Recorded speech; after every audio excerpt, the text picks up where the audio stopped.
Hello. Hello. Jennifer asked me to get this started for us today. There are several people out from the activities department today, and so Jennifer is being several people today. And so she had to simultaneously be at the bank and also here. She will be joining us though, and she sends her apologies. And so we will start. She's collected these stories from folks about fathers in the same kind of thing that we did for Mother's Day, collected stories from people around Timbercrest about their mothers. We have these same stories. So I'll read some of the ones that she has collected. This one is, doesn't have a name on it. It is, but here's what it is. My father was a quiet man. He was one of 11 siblings. My father taught the business subjects in the high school and some math in junior high school classes. One summer, he tried to find a job in an office, but didn't find any job better than teaching. My father and mother were married almost 50 years.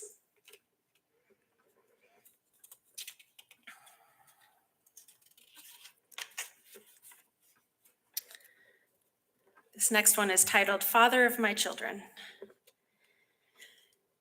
Elgin Sylvester Moyer, father of Mary Mason and Elsie Hoffman, was born in 1890 in Primrose, Ohio. He grew up on a farm with 2 brothers and 4 sisters. It was reported as a boy that he was a trickster and a tease. He attended school at Alverton, Ohio, and when he was ready for college, he chose Manchester College, where he took his BA degree. Other schools and universities he attended and degrees he earned are Bethany Bible School, Chicago, BD, Northwestern University, Evanston, Illinois, MA, and Yale University, PhD. Elgin married Leela Faye Sellers in 1916. To them were born 6 children, 2 dying in infancy. Elgin and Leela spent 1916 through 1918 in Canton, China. They were sent there by Bethany Bible School to learn the Cantonese language, to visit the families of some Chinese Christians in Chicago, to make a study of the Chinese mission work. After this, Elgin began his teaching career, teaching church history and Bible courses at Bethany Bible School. He continued to work with the Chinese people in Chicago. A Sunday school was organized, and from this beginning, a Chinese church was established and continues to this day. Leela, the mother of Elgin's children, passed away in 1944. Later, he married Naomi Holdreed. Dr. Moyer worked among the Chinese for 55 years and Naomi for 40 years. In 1938, Elgin resigned from Bethany Bible School. From 1938 to 1965, he was on the faculty of Moody Bible Institute in Chicago as a librarian and professor. Dr. Moyer was a writer of note. He wrote a dozen or more books that were published and others that were not published. He also enjoyed writing poetry of faith. One of his especially favored poems is I Give All. And here is that poem. I give all. I meet another year, O Lord, with courage, hope, and faith in thee, not asking for a path of ease, but one of constant victory. I dedicate the coming year with all that it may bring to me. Use my strength, my life, my all, to glorify and honor thee. I gladly walk with thee alway, with thee, my Savior, friend, and guide. I know that thou wilt keep me true, for I each day in thee abide. Enlarge my love, increase my faith. My present state is far too small. I give thee more than now I am. Set thou the measure, I give all. He was a wonderful father and a man of deep faith. His life on earth ended in 1984 at the age of 94. I would suspect that that was written by Mary Mason. Do you want to?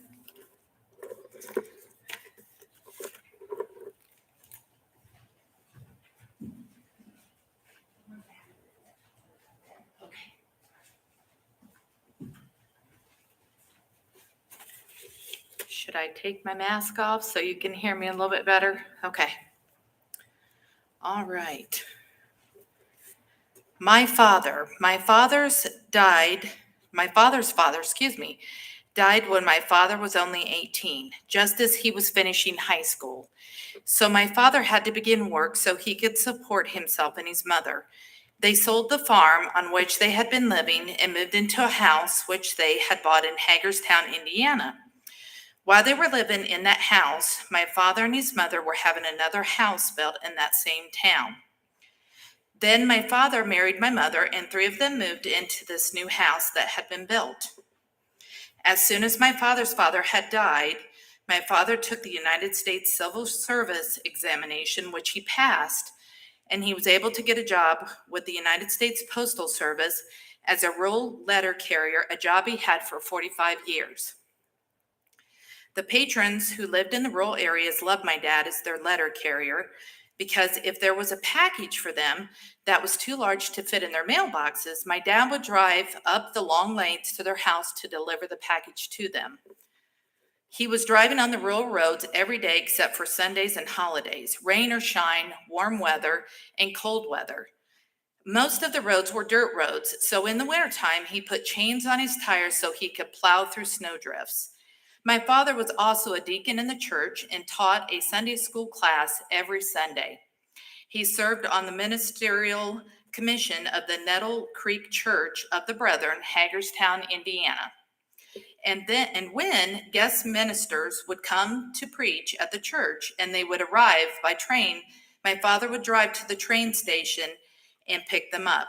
Usually they arrived on Saturday and he would bring them to our house to stay overnight and then drive them back to the train station Sunday to catch the train for the return to their homes. My father also served many years as a treasurer for the Southern, which later became the South Central District of Indiana Church of the Brethren. When he returned home from his work each day, he would immediately change his clothes and work in the large vegetable garden which he had planted.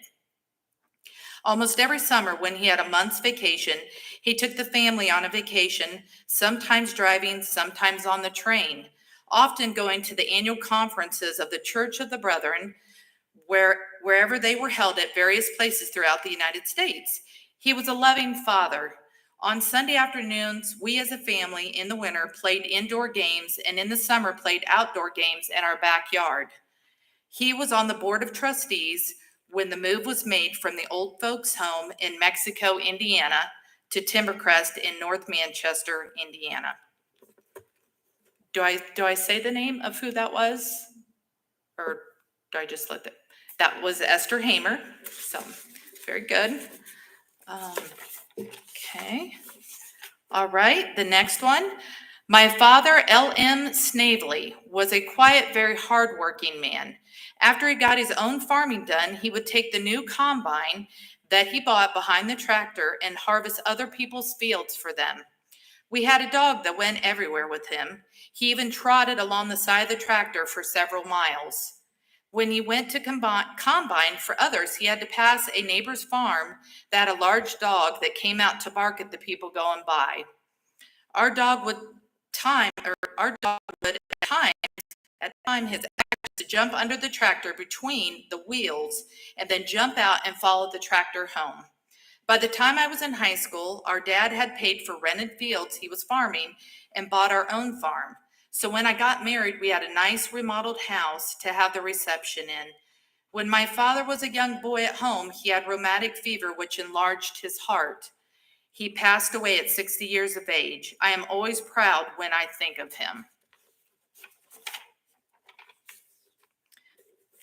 Okay, this one. Okay, my dad. Who was the last one? This one, I believe, is Grace Voorhees. It says, here, bossy, bossy, here, bossy, bossy, nice, bossy. As the snap of the I might say this wrong, station closing sounded in the air, Dad pulled a tiny three-legged stool to place next to the warm ovine body. He sat down, his forehead touching the flank of the Jersey cow. First, you wipe the udders, then you are ready to milk. A galvanized pail appeared under the full-bloated udder. Take 2 teats in your hands and pull like this. Now you try it. He exchanged places with me and I tried. Nothing. Kept trying. Squeeze 2 fingers as you gently pull down. Oh, I get it. And proceeded to milk the cow. Dad left me to continue as he went to the next one. 2, 3 cows milked before I finished the first. This became our pattern that summer of 1942. I had just graduated from high school. My father was notably worried. The young men he usually hired for the summer were off fighting the war to end all wars. I tried to help, but I was a poor substitute. The next day, he taught me the ins and outs of handling the horses. He drove us out to the field where he had cut the hay, waited while it dried, and then we were ready. Arriving in the field, he handed me the reins and he jumped off the wagon. He forked hay onto the wagon as he drove the horses in step with his progress. When a heap of sweet-smelling hay was about to fall off the other side of the wagon, I halted. Dad jumped off the bed and distributed the hay around so we could again fill it as high as possible. We repeated these steps until the wagon was heaped as much as possible and we ventured towards the barn, Dad driving. On arriving near the barn, close to the open hay mow, Dad jumped off, leaving me again with the reins. He unhitched the horses free from the wagon, went into the hay mow to loosen the huge forks, pulling them onto the full heap. Jumping down again onto the soft, dry grass, he filled the fork with a large bunch and told me to go, giddy up, giddy up. I called as the horses moved away from the barn, causing the forked hay to rise as Dad guided it into the open mow. He next had to get into the mow to spread the dried hay around to allow room for the next load. Thus, we continued on until the wagon was empty. We were tired and hungry, but needed to feed, water, and bed the horses, milk the cows before we could fill our bellies. The summer was the closest I had been with my father. He was a solemn, seemingly lonely man. Usually I saw him only at meals. After supper, he turned on the radio, listening to it until bedtime. We could listen to Amos and Andy, the Lone Ranger, or country music. Sometimes he crossed the road to visit with Ova, a handicapped man who owned the small rural gas station across the road from us. There were 4 children in my family. We reached our 12th birthday. Dad gave us a calf. I cared for mine, or rather, Dad did, and it grew to its adulthood. She was bred and delivered a bull calf. We sold it, and later she had a heifer calf, which I raised to adulthood. Dad bought both when I left for college. They helped me pay for my education. Dad was not a handsome man. He was short, rotund, with a round, ruddy face, a fringe of hair on top, a bulbous nose, and smiling eyes. Once a child approached him, looked him over carefully, and whispered, "Are you Santa Claus?" Saturday night, the family piled into the Model A car, and Dad drove us up the 3 miles on to Beaverton, as usual, with the inside lights brightly lit. I was embarrassed that my friends could see us arriving. One did not have to guess when Elmer Schock arrived. He was known for his slow 35-mile-an-hour pace. He was given a ticket in Saginaw for speeding. He was driving 35 miles in a 25-mile zone. Back to Beaverton. The kids were given a nickel to spend ice cream or candy, and we walked the street with friends until dark enough for the band to perform on the bandstand just beyond the grocery store. Or we needed to get our own cornets and clarinets, and the bandstand ready to join the band. After the performance, families wandered around to an open area facing a whitewashed back of a store. Spreading out blankets or chairs, we awaited the next episode of the stunt pilot or the grizzled cowboy to follow his escapades. Dad and Mother had brought cream and eggs to be sold at the creamery, then bought groceries and other necessities for the week. Sundays, too, were special. We had bathed on Saturday night, so we were clean and ready to associate with others. Dad donned himself in his only suit, buttoned his shirt with no tie. He always sat in the second pew from the front in church. Sometimes mother sat with him in her little white bonnet and plain dress. As she lost her hearing, she would sit in the front row. Then she stopped attending. She could not hear enough to fill a part of the congregation. Dad was regular in his attendance. Congregants looked forward to seeing Elmer in the same place Sunday after Sunday. After a sumptuous meal of perhaps chicken and dumplings and more, we were expected to rest. I hated that. I wanted more activity. I usually had a book to read. After the evening meal of mush and milk, we played games. Dad's favorite was checkers, and he was hard to beat. Mother performed dominoes.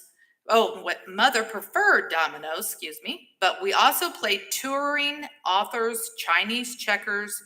We sometimes made ice cream in the summer or popped corn in the winter to go with our family time. While my father was not famous or a leader, he was just my dad. Okay, all right. Ned Arnold Schuler, father of Troy Schuler and Jennifer Jo Gearhart. My dad was born in Wabash County and had one sister and two brothers, and lived on a farm where they had cattle, chickens, and farming. He went to school at Laketon. From then on, he married my mother, Joanne Feitz, around the age of 24, and then started a family and multiple businesses together where they worked together every single day. What a great team they were. My dad taught me how to be patient, hardworking, honest, and never to burn bridges. He is such a gentle soul and a great teacher, so patient and kind. He exemplifies this behavior for his own grandkids, showing them the gentle personality that I grew up with as a child. I never felt like a question was a dumb question. He was my go-to person whenever I was in doubt. Growing up, I would find my dad working in the family sharpening business or out on the farm. A very hardworking man. Some might say he was a workaholic. I loved going out to the shop and asking him advice or just having that special time with my dad. I remember how he would sit down on the stool that was in front of the machine and roll his thumbs as to be content while listening to his daughter rant about life, or when we would go on errands for the farm listening to the good old country music on the radio while rating the cosmetic look of the houses that we would pass, 1 through 10. I felt as though I had his undivided attention growing up as the only daughter. I would go to the farm where he would be milking dairy cows in the parlor, and he would show me how the automatic milkers worked and where the milk would go in the tank for the milk drivers to pick up. I got to witness many baby calves being born while watching my dad assist. I would also get to go to the hog barn and watch my mom and dad feed, doctor, and load up the hogs for market. Many times, we as a family would have dinner in the field sitting on the back of the tailgate of the truck so my brother and dad could keep working. Those are memories that I will never forget. He showed me how to drive a stick shift that I might say was a little unsuccessful on my part, but he would just chuckle and say, "We'll try again some other day." I could go on and on what made him such a great father. His walk, slow and easygoing, would also describe his personality. He is such a generous man. If someone asked to borrow something he didn't have a problem with it as long as you took care of it and brought it back in good condition. He was generous with his family too. He provided for his family in numerous ways and others. I would say that is a sweet and trusting soul and still my hero today. Thank you.